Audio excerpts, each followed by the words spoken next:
Friends, ఎన్నికల వేడి తెలుగు ప్రజల్ని వెంటాడుతూనే ఉంది. వచ్చే సార్వత్రిక ఎన్నికల దాకా ఆంధ్రప్రదేశ్లో ఎన్నికల రాజకీయాల వేడి కొనసాగుతూనే ఉంటుంది. ముఖ్యంగా తెలంగాణ ఎన్నికలు ముగిసిన తర్వాత, కొత్తగా కాంగ్రెస్ ప్రభుత్వం ఏర్పడిన తర్వాత ఆంధ్రప్రదేశ్ రాజకీయాలపైన రకరకాల స్పెక్యులేషన్స్, ఊహాగానాలు పెరిగిపోతున్నాయి, వినిపిస్తున్నాయి. అక్కడికి ఇక్కడికి పోలికలు లేదా రాజకీయ వ్యత్యాసం అనేక అంశాల ప్రాతిపదికన చర్చలు సాగుతున్నాయి. ముఖ్యంగా జగన్మోహన్ రెడ్డి ప్రతిపక్షాలను తూర్పాలు పట్టే విషయంలో ఒక ప్రత్యేక శైలి, ఒక ప్రత్యేకమైనటువంటి బాణి ఎంచుకున్నారు. ముఖ్యంగా పేదలకు పెత్తందారులకు మధ్య వచ్చే ఎన్నికల్లో పోటీ జరగబోతోంది. పేద బడుగు బలహీన వర్గాలు మైనారిటీల సంక్షేమాన్ని కాంక్షించినటువంటి తమ ప్రభుత్వాన్ని అడుగడుగునా ఇబ్బందులు పెడుతూ పేదల పథకాలపైన వ్యతిరేక ప్రచారం, నెగిటివ్ ప్రోపగాండా చేసినటువంటి ప్రతిపక్షాలని ఎండగడుతున్నారు. వాళ్ళ శ్రీకాకుళం జిల్లా ఉద్దానంలో జరిగినటువంటి సభలో కూడా ఆయన ఈ అంశాలను ప్రస్తావించారు. ముఖ్యంగా ప్రతిపక్ష పాత్ర పోషిస్తున్న మీడియా సంస్థల్ని కూడా ఆయన ప్రజల సమక్షంలో ఏకిపారేస్తున్నారు. ఇది ఒక ప్రత్యేక తరహా, అంటే పదునైన విమర్శలు చేయటం వేరు, దిగజారుడు భాష మాట్లాడటం వేరు. ప్రధాన ప్రతిపక్ష నాయకుడు కానీ, ఆయన కుమారుడు కానీ, లేదా వారి దత్తపుత్రుడుగా పిలుచుకుంటున్న మరో సేనాని కానీ, వీరంతా కూడా భాష విషయాల్లో కట్టుతప్పి దిగజారుడు భాషని వాడుతుండటం వల్ల ప్రజల్లో ఒక రకమైన ఏవగింపు ఇప్పటికీ వచ్చింది. కానీ జగన్మోహన్ రెడ్డి చాలా విమర్శలు ఎంత షార్ప్గా చేసినా భాష విషయంలో కట్టుదప్పటలేదు. అన్పార్లమెంటరీ లాంగ్వేజ్ని, ఫిల్దీ భాషని ఎక్కడ వినియోగించట్లేదు. దానివల్ల ప్రజల్లో 190% సానుభూతి కనపడుతుంది. ఆయన మాట్లాడే భాష, ఆయన చెప్తున్న విషయాలు, ఆయన ప్రధానంగా ఒకటే చెప్తున్నారు: నేనేదైనా చేశాను అనుకుంటే, మీ కుటుంబానికి మీకు లబ్ధి జరిగింది అని భావిస్తే నాకు ఓటేయండి, లేకపోతే అక్కర్లేదు. మౌలికంగా చాలామంది తెలంగాణతో కంపేర్ చేస్తున్నప్పుడు రకరకాల విషయాలను ప్రస్తావిస్తున్నారు. ఉదాహరణకు తెలంగాణలో కూడా సంక్షేమ పథకాలు బాగానే జరిగాయి, కానీ ఆంధ్రప్రదేశ్లో సంక్షేమ పథకాలన్నీ కూడా శాచ్యురేషన్ మోడ్లో, అంటే ఎంపిక చేసిన అభ్యర్థులనే కాకుండా ఎవరు అడిగితే వారికి నిబంధనల మేరకు తగినటువంటి అవకాశాలు ఉంటే ఖచ్చితంగా ఇస్తూ పోయినారు. ఎవరినీ కాదనలేదు, శాచ్యురేషన్ మోడ్లో జరిగింది. కానీ ఇక్కడ తెలంగాణకు వచ్చేటప్పటికీ ఇక్కడ ఎమ్మెల్యేల జోక్యం, ఎంపీల జోక్యం, డబుల్ బెడ్రూమ్ ఇళ్ళు కానీ, లేదా ఇతరత్ర రైతు బంధు కానీ, లేదా దళిత బంధు కానీ, వీటిల్లో వీళ్ల ప్రమేయం, జోక్యం, మధ్యదళారీల పెత్తనం పెరిగిపోయింది. ఇది చాలా దెబ్బతీసింది. ఆంధ్రప్రదేశ్ విషయానికి వస్తే అటువంటిదేం లేదు. ఒక వాలంటీర్ వాళ్ళ ఇంటికి వెళ్ళి వాళ్ళ స్థితిగతులను చూసి బాగోగులు తెలుసుకొని సర్టిఫై చేస్తున్నారు. దాన్ని తీసుకెళ్ళి గ్రామ సెక్రటేరియట్లో ఇస్తున్నారు. వాళ్ళు కూడా వచ్చి ప్రత్యక్షంగా ఆ ఇంటిని కానీ, ఆ లబ్ధిదారుని కానీ నేరుగా కలిసి మాట్లాడి వారికి సంబంధించినటువంటి వివరాలను సేకరించి వాటిని జిల్లా కలెక్టర్కి కానీ మిగతా వాళ్ళకి కానీ ప్రాసెస్ చేస్తున్నారు. తద్వారా లబ్ధిదారుల ఎంపికలో రాజకీయ జోక్యం, ప్రమేయం లేదు. అంతేకాకుండా ఒకసారి లబ్ధిదారుడుగా ఎంపికైన తర్వాత పథకాలన్నీ నేరుగా వారి అకౌంట్లోకి ఒక బటన్ నొక్కడం ద్వారా వెళ్ళిపోతున్నాయి.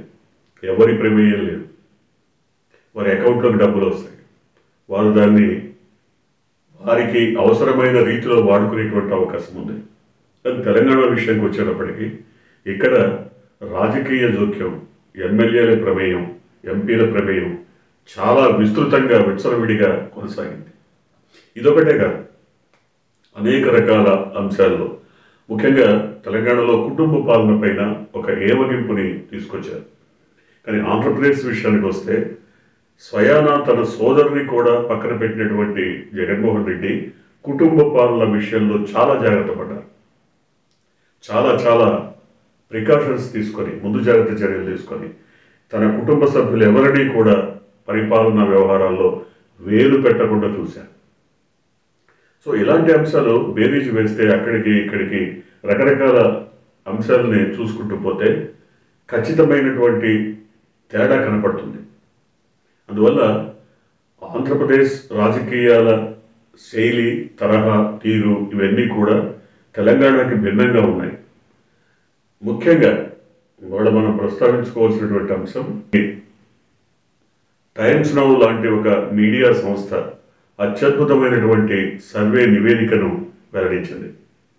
ముఖ్యంగా ఆంధ్రప్రదేశ్లో ఉన్నటువంటి 25 పార్లమెంటు స్థానాలు కూడా వైసీపీకి దక్కే అవకాశం ఉందని, తప్పిదారి ఒకటో అంతకంటే మించి రాకపోవచ్చు టీడీపీకి అని. అంటే ఒక్క స్థానం స్పెక్యులేషన్లో ఉంది, ఊహాగానంలో ఉంది. అది వస్తే టీడీపీకి రావచ్చు, లేదా అది కూడా వైసీపీకి వెళ్ళిపోవచ్చు అని.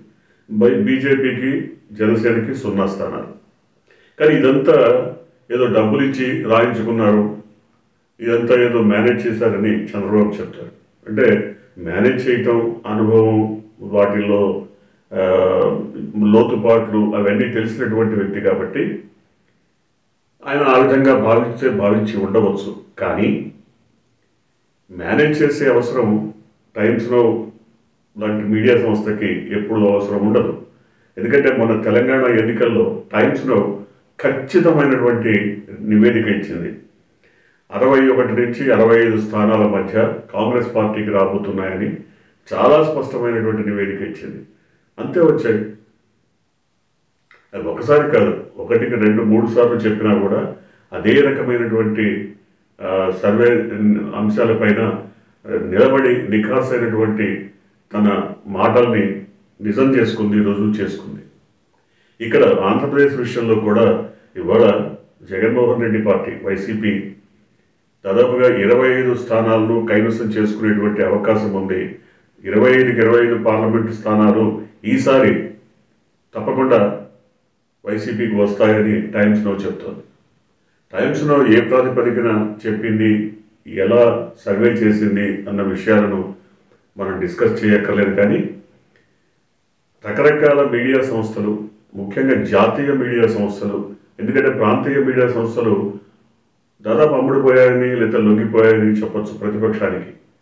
ప్రతిపక్షం ఏనాడో వాటిని కొనేసింది, తమ జేబు సంస్థల్లాగా వాడుకుంటున్నది. వాటిలో అబద్ధ ప్రచారాలకి పెద్దపీట వేసింది. నిరంతర వార్తా స్రవంతిలాగా అబద్ధాలని ప్రజల ముందు వాల్చి వడ్డిస్తోంది.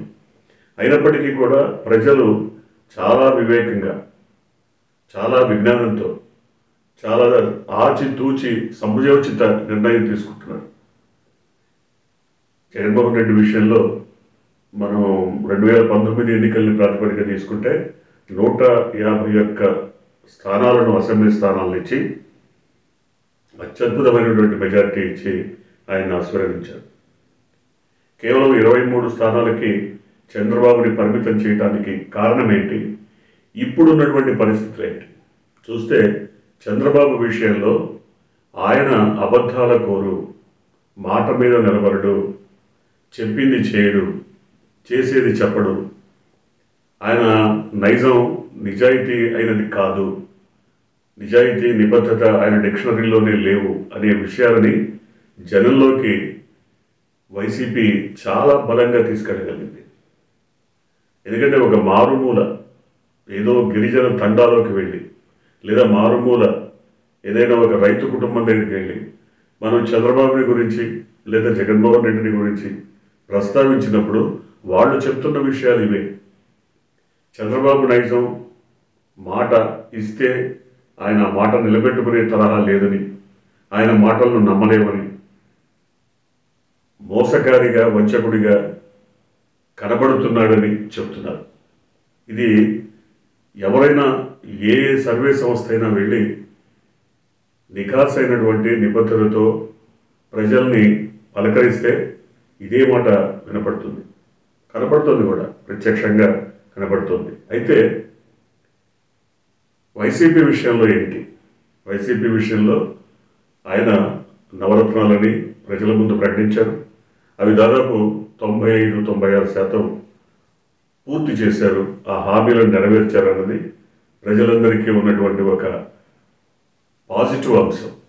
ప్రజల్లో ఈ పాజిటివ్ అంశం చాలా బలంగా వేళ్ళూరుకుంది. అంతేకాకుండా రాజకీయ వైరుధ్యాలు కానీ, లేదా స్థానికత కానీ, సామాజిక కోణం కానీ ఇట్లాంటివన్నీ చూడకుండా అందరికీ కూడా పథకాలను అందేట్టు చేయటం జగన్మోహన్ రెడ్డిలో ప్రజలు చూస్తున్నటువంటి గొప్ప గుణం. ఎందుకంటే అంతకుముందు 2014 నుంచి 19 వరకు పచ్చ చొక్కాలు ఎవరినైతే సిఫార్సు చేస్తాయో వారికి మాత్రమే పథకాలు అందాయి. పచ్చ చొక్కాల ప్రమేయం లేని అసలు ఏ పని జరగలేదు. జన్మభూమి కమిటీల పేరుతో దోచుకుతున్నటువంటి పరిస్థితి. ఒక 1000 రూపాయలు పెన్షన్ వచ్చే వాళ్ళ దగ్గర కూడా 200-300 తీసుకొని వాళ్ళకి పెన్షన్ మంజూరు చేసినటువంటి పరిస్థితి.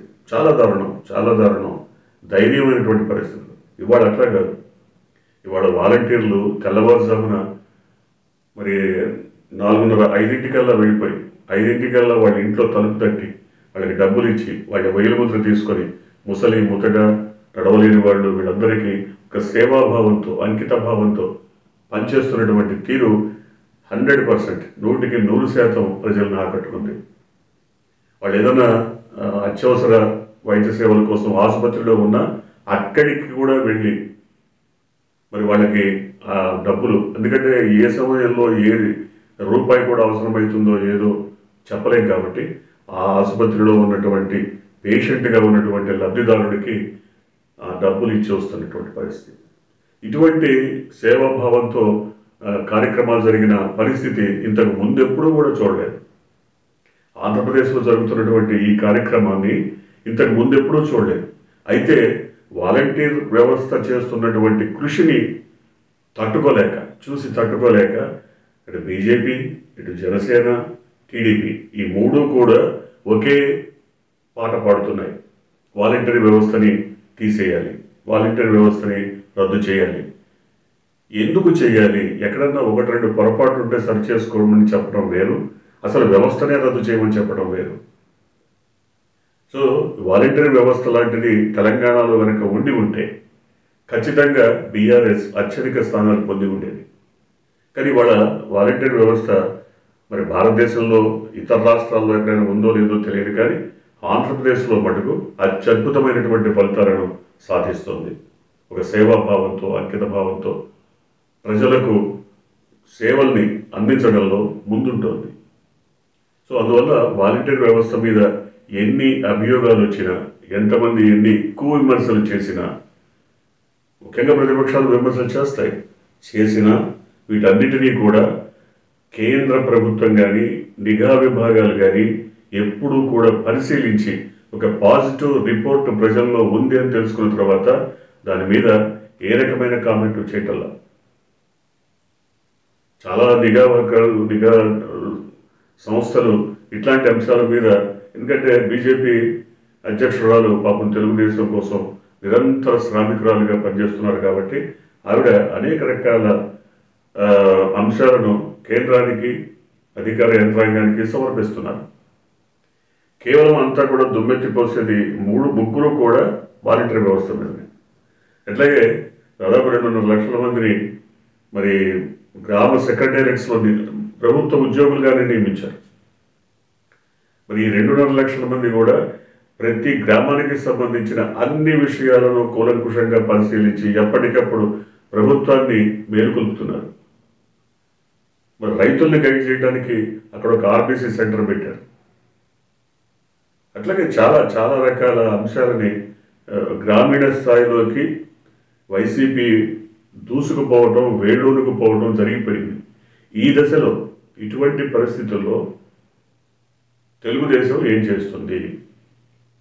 గత 4.5 సంవత్సరాలుగా తెలుగుదేశం కానీ, జనసేన కానీ, బీజేపీ కానీ, లేదా రేపో మాపో మళ్ళీ జవసత్వాలతో ముందుకొస్తాం అని చెప్తున్న కాంగ్రెస్ కానీ, లేదా సిపిఐ సిపిఎం లాంటి పార్టీలు కానీ, వీళ్ళంతా ఏం చేశారు ఈ 4.5 దాదాపు సంవత్సరాలు? అంటే 4.5 సంవత్సరాల పాటు కేవలం జగన్మోహన్ రెడ్డిని వ్యక్తిగతంగా దుర్భాషలాడి దురుమాడి ఆయన మీద కక్షగట్టి ప్రజల్లోకి తమదైన శైలిలో మరి వాగ్బాణాలు సంధించడం తప్ప వేరే కార్యక్రమం ఏమీ లేదు. మరి ఎందుకు వెయ్యాలి ఈ పార్టీలకు ఓటు అన్న ఒపీనియన్ పోల్ జరిగినప్పుడు ఎక్కడా కూడా తెలుగుదేశం విషయంలో, లేదా జనసేన విషయంలో, లేదా కాంగ్రెస్ సిపిఐ సిపిఎం పార్టీల విషయంలో ఎక్కడ కూడా వీళ్ళకి ఎందుకు ఓటు వేయాలి అంటే ప్రజల్లో ఎక్కడ కూడా సమాధానం లేదు. చాలా నిశ్శబ్దంగా మౌనంగా తిరస్కరిస్తున్నారు. సో ఇటువంటి పరిస్థితులు ఉన్నాయి కాబట్టే ఇవాళ మరి తనకి ఎన్నో రకాల అనారోగ్య సమస్యలు, తల నుంచి కాలి గోటి వరకు రకరకాల సమస్యలతో సతమతమైపోతూ అక్కడ ఉంటే చచ్చిపోతానేమో అన్న ఫీలింగ్తో ఒక మెడికల్ రిపోర్టుని, ఒక దగ్గరకోడు మెడికల్ రిపోర్టుని తీసుకొచ్చి కోర్టులో సమర్పించి ఆరోగ్య కారణాల మీద బెయిల్ తీసుకొని బయటకు వచ్చినటువంటి చంద్రబాబు ఇవాళ మరి రకరకాల అంశాలను మళ్ళీ ప్రారంభించి పునరుద్ఘాటిస్తూ ప్రజల్లోకి వెళ్ళడానికి ప్రయత్నం సాగిస్తున్నారు. చూడండి, ఎక్కడ కూడా ప్రభుత్వం మీద పూర్తి వ్యతిరేకత ఉంది, పూర్తి వ్యతిరేకత ఉంది. మీరు రండి, మీరు వచ్చి జనంలో తిరగండి, ఎక్కడ వ్యతిరేకత ఉందో ప్రూవ్ చేయండి, ఏ అంశం మీద వ్యతిరేకత ఉందో ప్రూవ్ చేయండి అన్నప్పుడు వాళ్ళ దగ్గర ఆన్సర్ లేదు. ప్రజల్లో రకరకాల అభిప్రాయాలని రేకెత్తించడానికి మాత్రమే ప్రయత్నిస్తున్నారు, కానీ వాటన్నిటికీ రుజువులు సాక్ష్యాలతో ఎక్కడా కూడా ప్రజల ముందుకు తీసుకొచ్చి మేము చెప్పేది నిజమని తేల్చి చెప్పలేకపోతున్నారు. అందువల్ల ఎన్నికల సమయానికల్లా ఏం జరగబోతుంది అనే విషయాన్ని స్పష్టంగా బేరీజు వేసి టైమ్స్ నౌ పత్రిక లాంటివి ఇప్పటికిప్పుడు ఉన్నటువంటి పరిస్థితి, ప్రజల్లో ఉన్నటువంటి భావన, అభిప్రాయం వీటన్నిటినీ క్రోడీకరించి దాదాపు 25 పార్లమెంటు స్థానాలు కూడా వైసీపీకి రాబోతున్నాయి. అంటే ఒక్కొక్క పార్లమెంటు స్థానంలో 7 అసెంబ్లీ స్థానాలు ఉంటాయి. అంటే దాదాపుగా 175 స్థానాలకు సంబంధించి వైసీపీకి పాజిటివ్ రికార్డు రిపోర్టు వస్తున్నది ఉన్నది అని టైమ్స్లో చెప్పదలుచుకుంది. టైమ్స్లో నిబద్ధత గురించి, టైమ్స్లో ఉన్నటువంటి క్రెడిబిలిటీ గురించి మాట్లాడుకోవాలంటే నిన్న మొన్న జరిగినటువంటి తెలంగాణ ఎన్నికల సందర్భంగా ఆ మీడియా సంస్థ ఇచ్చినటువంటి నివేదికలని, సర్వే రిపోర్ట్స్ని చూస్తే తెలుస్తుంది. చూద్దాం. ఇప్పటికైతే ఆంధ్రప్రదేశ్ అంతటా కూడా దాదాపుగా చంద్రబాబు నాయుడు చెప్పేటువంటి విషయాలపైన, ఆయన పేర్కొంటున్న అంశాలపైన ఎక్కడ కూడా ఆయన పైన ఒక క్రెడిబిలిటీ ఇంతవరకు పెరిగినట్టుగా ఎక్కడా లేదు. ముఖ్యంగా ఆయన పుత్రరత్నం చిట్టినాయుడు అదేదో గడం పేరుతో జనంలోకి వెళ్ళారని చెప్తున్నారు, కానీ దాదాపు రోజుకి 2 కోట్ల రూపాయలు దాదాపు ఖర్చు పెట్టి చేస్తున్నటువంటి ఆ యాత్ర కూడా నిష్ఫలమన్న అభిప్రాయం ప్రజల నుంచే వ్యక్తమవుతుంది, మనం చెప్పటం కాదు. పూర్తిగా అది నిష్ఫలమవుతుందని ప్రజల నుంచే అభిప్రాయం వ్యక్తమవుతుంది. చూడాలి. ఇప్పటికైతే రాజకీయ పరంగా ఆంధ్రప్రదేశ్లో వైసీపీని ఎదుర్కొనే సత్తా ఏ పార్టీకి లేదు కాబట్టి అందరూ కలిసి మూకుమ్మడిగా దాడి చేయాలన్న నిర్ణయం ఒకటి ఉంది.